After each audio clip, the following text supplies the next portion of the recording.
नमस्कार दोस्तों, आज मैं आपके सामने हिंदी कहानी अपना अस्तित्व लेकर आई हूँ। अगर आप चैनल पर नए हैं तो प्लीज़ चैनल को सब्सक्राइब ज़रूर करें। अपना अस्तित्व। मैं अपने बिस्तर से उठा, नित्यक्रम कर नहा धोकर पूजा पाठ किया। फिर डाइनिंग टेबल पर आकर देखा तो मेरा नाश्ता तैयार था।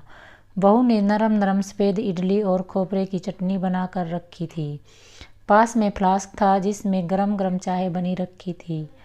अरे बताना तो भूल ही गया, मेरी पत्नी के निधन के बाद मेरी बहू और बेटे ने मुझे गांव से शहर अपने घर लाए। दोनों कामकाजी होने के कारण सवेरे सवेरे ही ऑफिस निकल जाते थे। मेरा पोता स्कूल जाता था। बहू खाना पकाकर टेबल पर रख कर जाती थी। वह मेरा ध्यान बहुत अच्छे से रखती थी, किसी चीज़ की भी कमी महसूस होने नहीं देती थी। बेटा और बहू दोनों मेरा ध्यान अच्छे से रखते थे।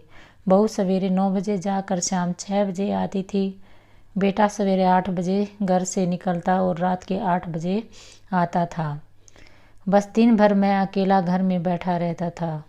कुछ देर टीवी देखना, बाद में कमरे की बालकनी में बैठकर थोड़ी देर बाजार का दृश्य देखना, यही मेरी दिनचर्या थी। काम वाली आकर सारा काम कर जाती थी। रोज़ की तरह आज भी मेरी दिनचर्या आरंभ हुई। नाश्ता किया, चाय पी और टीवी देखने लगा। काम वाली आकर काम करने लगी। अचानक मेरा सर चकराया हुआ प्रतीत हुआ।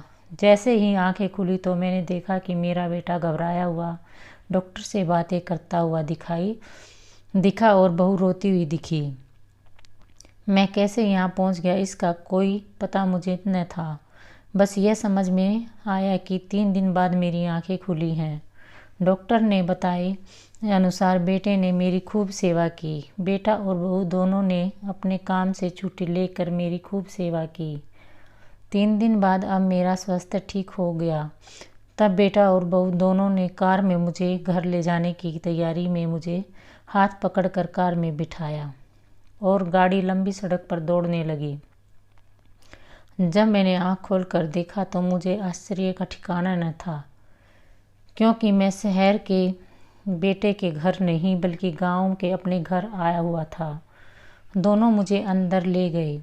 जब मैं अपने घर का निरीक्षण करने लगा तो वह घर बहुत साफ सुथरा मनमोहक लगा। गांव के सभी मित्र मुझसे मिलने आते और मेरा हाल पूछते। मुझे बहुत सुकून मिल रहा था। तभी मैंने अपने बेटे को अपने मित्र से बात करते हुए सुना था कि मैं जब अस्पताल में था तो तब अपने इस घर से जुड़ी यादों को और अपने बीते क्षणों को याद करके बड़बड़ा रहा था। तब मेरा बेटा और बहू ने ये निर्णय लिया कि वो मुझे इसी घर की में सभी सुविधाओं के साथ यहीं रखेंगे। यह बात सुन मैं बहुत प्रसन्न हुआ। उसकी कोई सीमा न थी। मेरे मित्र ने भी मेरे बेटे को आश्वासन देते हुए कहा कि इधर की चिंता न करें, हम सब लोग साथ में रहेंगे। इस प्रकार मेरी सारी चिंताएं दूर हो गई और मैं निश्चित मन से अपने गांव वाले घर में रहने लगा। धन्यवाद दोस्तों। अगर कहानी अच्छी लगी तो इसे लाइक करें, शेयर करें और चैनल को सब्सक्राइब करना ना भूलें।